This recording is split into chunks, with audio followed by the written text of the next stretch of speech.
Look around any major city and you see a miracle of continuous supply. But this entire system operates as a just-in-time logistics machine. It requires a constant, uninterrupted flow of electricity to function at every single step. When that power stops for a long duration, society experiences what engineers call decomplexification.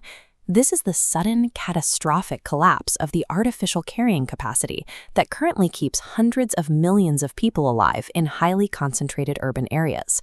The first lethal consequence hits at hour zero. Modern cities are essentially hydraulic engines that defy gravity using electric booster pumps. The moment those fail, high-rise apartments lose water pressure instantly, a physical domino effect known as hydraulic shock. Within 4 to 8 hours, the cellular network follows. Cell towers run on battery backups that deplete rapidly without grid power, creating an absolute information vacuum that isolates neighborhoods and prevents coordinated local relief. A catastrophic collapse rarely kills through the initial trigger event alone.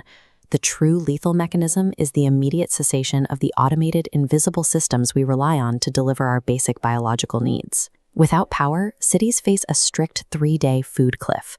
The average grocery store holds only 72 hours of inventory, operating on a razor-thin margin of continuous daily deliveries. The failure of the grid also breaks the cold chain, the refrigerated network of warehouses and transport trucks. Massive spoilage begins immediately. Simultaneously, industrial agriculture, which relies entirely on diesel and electrically produced nitrogen fertilizers, halts in the fields. You might think the solution is simply heading to the woods to live off the land. The lone wolf survivalist fantasy ignores basic math. Millions of hungry urban residents fleeing into the surrounding countryside creates an impossible caloric deficit. If even a fraction of a city's population attempts to forage and hunt, local wild game and edible plant resources will be entirely eradicated in a matter of weeks by desperate, unregulated crowds. Unless you have established reproducible, off-grid life support systems like heirloom crops and local water filtration, nature will ruthlessly resolve this urban caloric deficit through unavoidable mass starvation. When faced with a sudden, life-threatening disaster, your initial reaction will likely be a profound systemic failure of clear thought. This chart shows the cognitive mechanics of survival. Acute stress triggers an amygdala hijack. Your brain floods your body with cortisol, paralyzing the prefrontal cortex. If you cannot cool down this emotional response, you risk a catastrophic collapse known as psychogenic death. Give-up-itis is a documented medical phenomenon where a person loses the will to live. It progresses rapidly from deep social withdrawal and profound apathy straight to premature biological death, all without a single fatal physical injury. You can have the best tactical gear in the world, but it is useless if your mind has already surrendered. Regaining control of your prefrontal cortex is the absolute foundational task of survival. To combat action bias, the deadly urge to do something, anything, even if it's dangerous, you have to apply an emergency mental break. This is the STOPA protocol.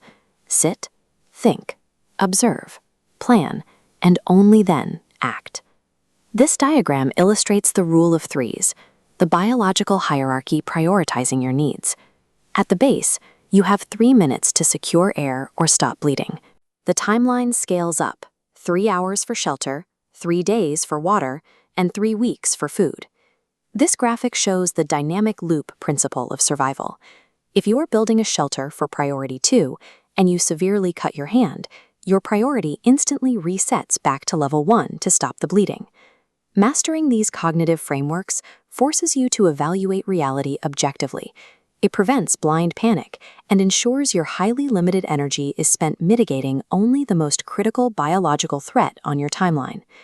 Translating that mental strategy into physical equipment requires strict discipline. Every single gram of gear you carry incurs a metabolic cost, burning precious calories. Each item must be justified by its direct ability to solve a rule of threes threat. This graphic breaks down the 5 C's of survivability, core mechanical items nearly impossible to reproduce in nature. A full-tang cutting tool and combustion device form the absolute baseline. The remaining tools, thermal cover, single-wall metal container, and heavy-duty cordage, ensure rapid shelter and hydration anywhere. This blueprint outlines a Tier 1 everyday carry loadout.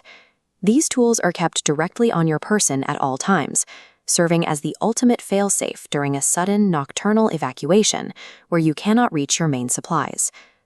True preparedness relies on the deliberate organization of highly specific tools, engineered to counter the exact points where human biology fails.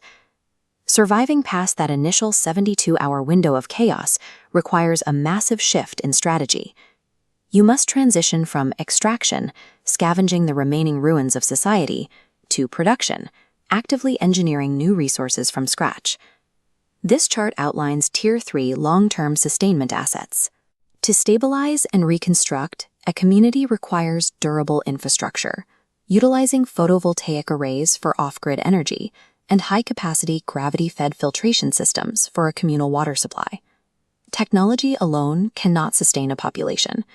During the 4-year siege of Sarajevo, the city was entirely cut off from water, electricity, and medicine.